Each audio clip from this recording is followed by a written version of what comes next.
Okay, welcome to this series of podcasts in which we will be discussing one of the most important issues in our society, gender equality in the workplace.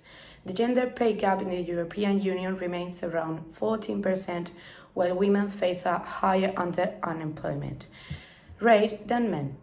As a result, a partnership of 6 different European countries, Greece, Spain, Malta, Portugal, the Netherlands, and Cyprus, is implementing the Equalizer project, which strives to promote gender equality in the contemporary workplace by assisting private firms in implementing gender mainstream strategies.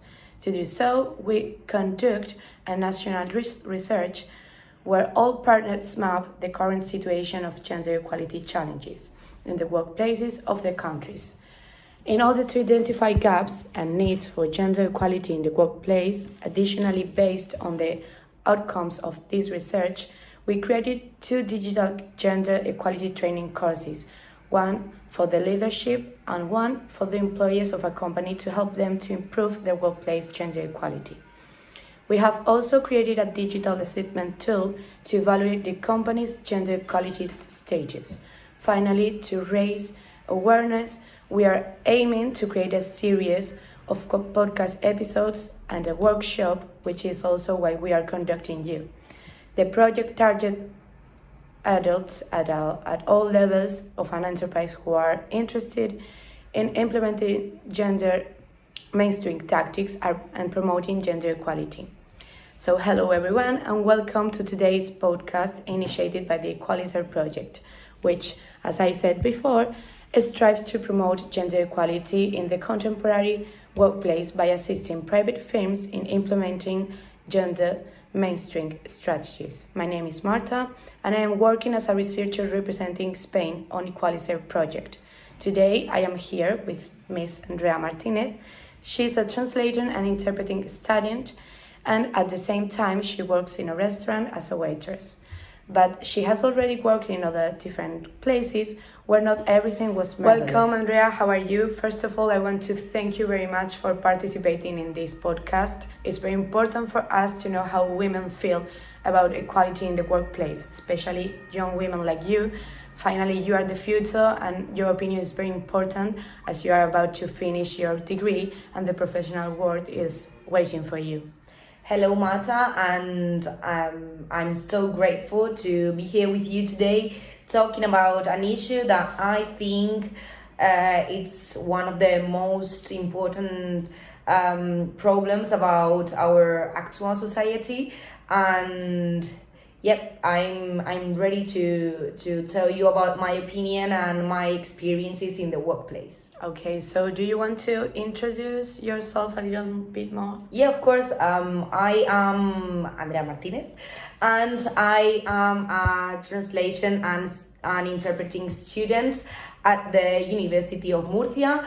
At the time, I am doing my 4th year of the degree, which is the last year, as you mentioned, and I am also working currently at one of the most famous restaurants, I guess, from Murcia. But that it's true that I've been working in other places, restaurants and shops like a sports shop, for example.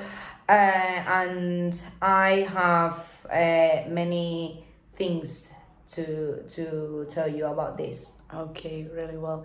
So for such a young woman like you, you have a very long career. Yeah, I have been working since I am 18 years old, I think. So yeah, that's quite a lot. So, if you are right, let's start with the interview. One of the most important issues when we talk about equality is the pay gap. What factors do you think that contribute to this wage gap? Well, I think one of the main factors and for me the most important one is the gender discrimination. if it is that correct. I think women and men are not treated equally. Talking about the workplace and the job or work environment. So of course, in our society, there are some situations where people could be discriminated about, I don't know, their race or their religion or their, I don't know, the way they dress. Yeah. So That's true. I think that factors could influence the wage gap. Yeah. So you think that a person that makes the same job as other has to be paid equally? Yes, It not depends on its gender. yeah, I totally agree. I think today we are always saying, oh, well, we live in such a modern world, and we are developing so many things in terms of technology or science, and Yeah. we are forgetting something that I think it's really important, which is our social situation. And it is not an issue that is is created today. It's something that has been in our society for so many years. So I think it's time to end with this discrimination. I think we should, as long as we are innovating in so many situations of our lives, I think it's time to finish with these situations. Yeah, because when you serve people, for example, in your restaurant, Yeah. you do same things as a man. Yeah, of course. I have my colleagues are men as well as women, and we are in our like in our environment, we are treating each other equally. I mean, I do not talk different to my women colleague than my Yeah. men colleague. So Yeah. I think if I, as a worker, could do that, and I have the mental nature Yeah. to do that, why would people in charge wouldn't do the same? Yeah, that's really true. And how do you think that organizations can address this type of disparities in the monetary way? Well, I think, as I said before, this kind of issue is something that must be treated since we are children. Sorry, I mean it's something that is in our society since we are at school. So if people in charge nowadays has this kind of mentality, if that's correct, I think they should look to the present and look to the actual society that we are living in, and they must try to adapt themselves to the society that it's evolving every day. And I think there are people that live in the past, Yeah, that's true.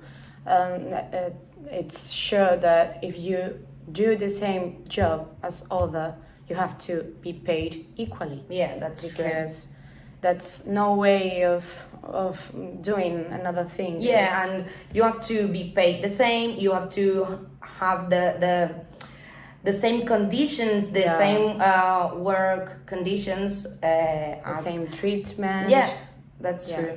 Okay, I totally agree with you.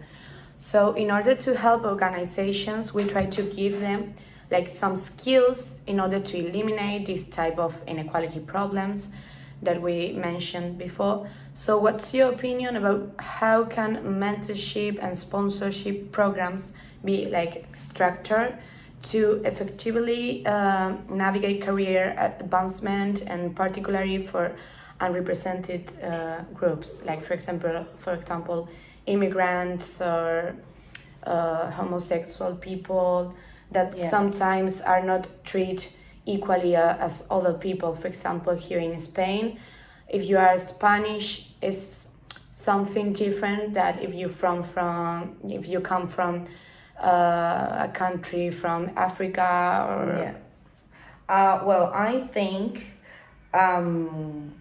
you should hire someone by his or her qualification, and his or her level of studies, or I don't know, about like by his or her experiences, but not by her race, his or her color of skin, his or her religion. I think that's something stupid.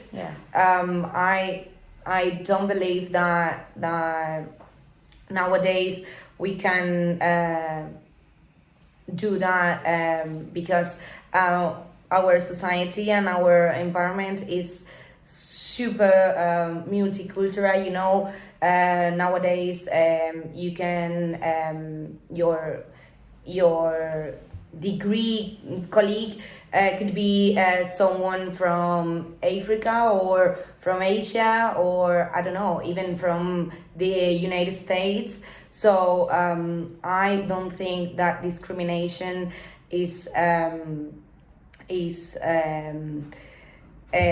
evolving as the way as the world is doing.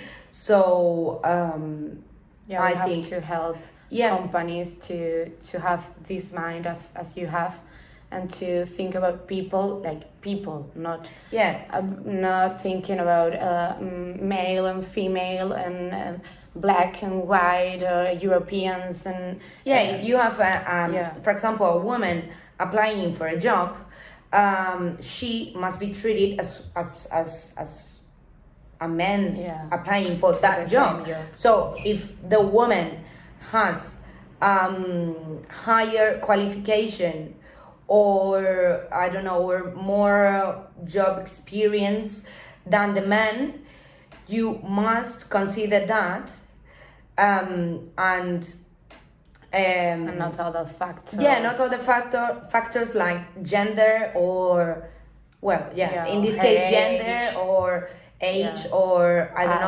know. Sometimes when you go to an interview to get a job and you are a woman, they ask you personal questions that maybe you don't understand and don't have to, I don't know, don't have to do nothing with the job. Totally agree. So talking about all your opinions about that, have you got any experience in any workplace that you feel you were treated in equality way, or something like that? Well, I have to say that in my current job, thankfully, my colleagues are super kind. I mean, we don't have any kind of discrimination, not between our colleagues, but also with my boss, with the person in charge. I think we have a super beautiful relationship between us. But it's true that when last summer I was working as a shop assistant in a sport shop, And it's true that when some kind of men, especially men like aged men, like from 50 or 60 years old, they prefer that a man shop assistant help us rather than I, and I don't know, well, I guess it's because I'm a woman and they think, oh well, she has nothing to do with sports, she doesn't know anything about basketball teams or about football techniques, for example, I don't know.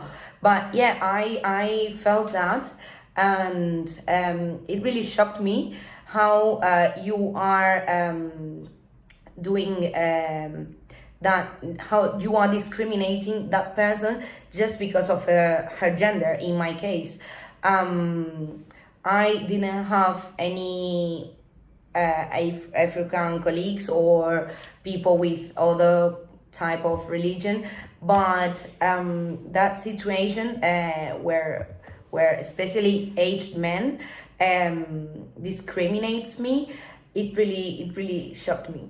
Yeah. Oh, yeah. That's a shocking situation in the society that we are living nowadays, and it's sad that today people has this type of mentality, as you said before, because we are now super informed about everything, and there are football players that are women, basketball players that are women. Probably you know more about football than a man. Yeah. And it's that's something true. that...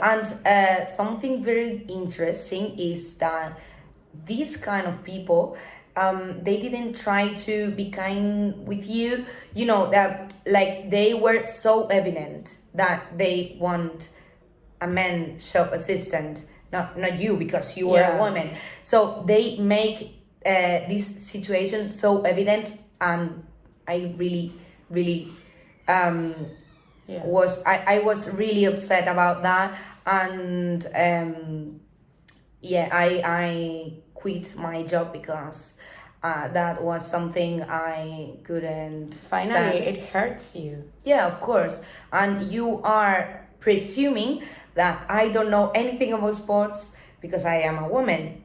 But and they don't know you. They don't know me. Yeah, that's right. They don't know me. Yeah, that's something really sad. And it's interesting to know this type of testimonies, because sadly these situations happen every day. Yeah, and some people say, well, that's like that's from the past. Yeah, that's from the past, or that's just very specific situations. No, that's something that is happening today in everywhere, in every workplace. And talking about the information and the society where we live nowadays, do you think that technology is playing a role in advancing in this situation of gender equality? Well, yeah, I think technology, as developed as is today, I think it's taking a really important role, because now this kind of working technique, which is like the online working, I think it's helping to eliminate this discrimination and this wage gap, because you are in front of a screen, so you don't know that person that is talking to you, and you could guess it's a woman because of her voice, but you are not seeing if he or she is black or white, if she goes to the church on Sundays. You can't tell if that person is different to you. So I think that is something that could help us in order to eliminate. You only see the work that she is doing, Yeah. but you are not seeing she and her appearance, her way of looking at you. Those situations can be avoided about online working, for example. That's true. You are focusing on your task and what he or she is doing, and you could maybe you don't notice that. Well, that's a woman, and she's doing the same thing as me, and she is even better. We don't know. Okay, so going back to recruitment methods that you mentioned before, you may have had to go to some interviews before being hired. So have you felt that being a woman could be like a disadvantage? Well, thankfully, in my case, I didn't experience that kind of discrimination. Thankfully.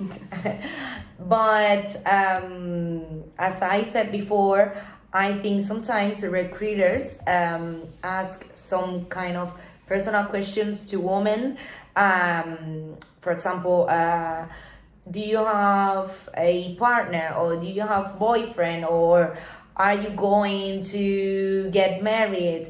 And that's something that you don't care about when you are an engineer, for example. I mean, why would that person tell you about her personal life or her personal situation? If you don't need that information to evaluate my qualification or my level of studies. And the worst question I think recruiters asked is, are you thinking about pregnancy, or are you, I don't know, are you looking for being pregnant? That kind of information that you don't need, but asking those questions, you are demonstrating that you are being at this, you are doing this discrimination. You know. Yeah, because sometimes they prefer a man, because it exists this image of the mother with the family and the father a job, and that's something that for me it's really important to mention and to talk to entrepreneurs about that, because for me as a young woman like you, it's true that I'm worried about the conciliation issue in the future, because nowadays I don't know if in the future I want to have a baby or not, but I won't like to be denied of a position of responsibility in the future because of this person that is making me an interview has a fear of me abandoning my career or neglecting my activities in the laboral aspect. Because that's something that it's changing. Nowadays there are fathers that don't work out of home, mothers that continue working only at home, because I think that being mother and carry out all the activities of our home is something really hard.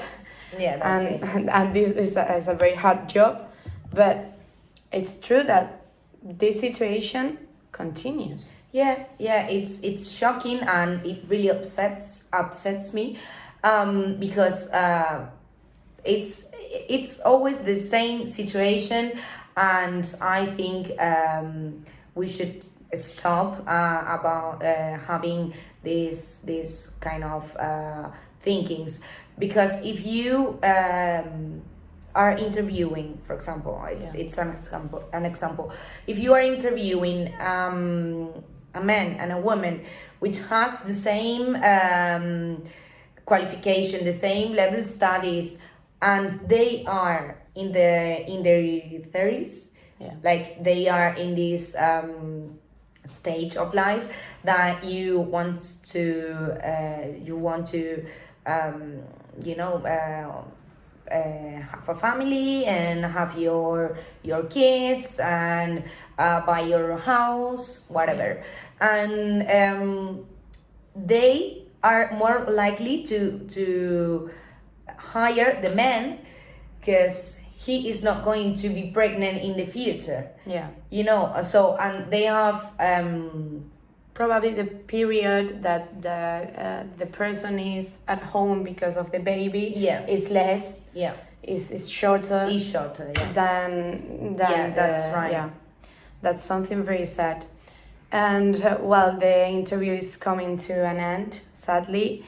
Thank you very much, Andrea, again, for participating in this project. I'm sure that your quotes will be very useful for many women and also for entrepreneurs, because they have to have in mind this type of opinions. Yeah, of course. At the time of making an interview.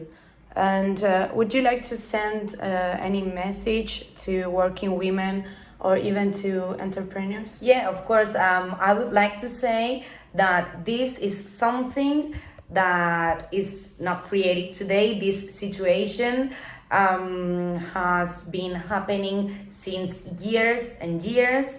And as I have mentioned along all the interview, I think it's something that should evolve as well as it is doing our society and our world and our environment.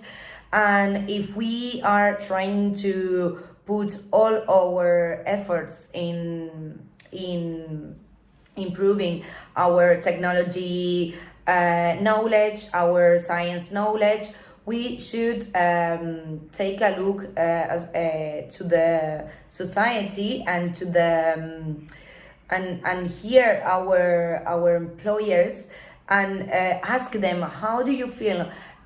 Do you feel that we are discriminating you because of that?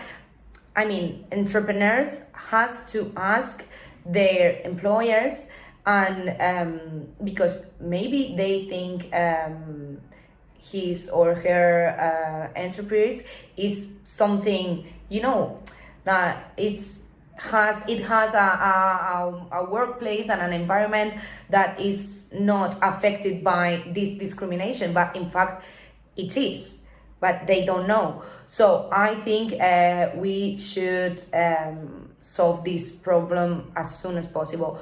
And to the women like me, which are going to enter the workplace in a really short time, or even that woman that are already at the workplace and they are affected by this discrimination, I would like to say that this is going to be solved, I'm sure, but we cannot make this like something that is from the past. I think we should take the situation and examine it and keep fighting for our rights. And yeah, you are not alone. Really well. So in this podcast, we have been able to hear a first-hand testimony, the testimony of Andrea, a student and working girl who has experienced some unwanted situations, sadly, in her own skin, and how sometimes fears how the fact of being a woman may affect her in the workplace. We are getting closer and closer to achieving equality, but there's still a long way to go and to earn it, as Andrea said. So thank you to all of you for listening, and thank you especially to Andrea for coming and telling your testimony. So see you in the next podcast. Bye. Bye.